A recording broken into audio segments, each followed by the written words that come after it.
দর্শক, আমরা অত্যন্ত দুঃখের সঙ্গে জানাচ্ছি বিএনপি চেয়ারপারসন ও সাবেক প্রধানমন্ত্রী বেগম খালেদা জিয়া আর নেই।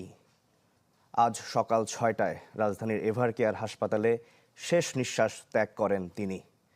গত রাতে তাকে দেখতে রাজধানীর এভারকেয়ার হাসপাতালে যান দলের ভারপ্রাপ্ত চেয়ারম্যান তারেক রহমান। এছাড়াও হাসপাতালে যান বিএনপি মহাসচিব মির্জা ফখরুল ইসলাম আলমগীর। এর আগে হাসপাতালে গিয়েছিলেন খালেদা জিয়ার জ্যেষ্ঠ পুত্রবধূ ডাক্তার জুবাইদা রহমান, বড় বোন সেলিনা ইসলাম, ছোট ভাই শামীম ইস্কান্দার, তারেক রহমানের মেয়ে জাইমা রহমান ও আরাফাত রহমান কোকোর মেয়ে জাহিয়া রহমান।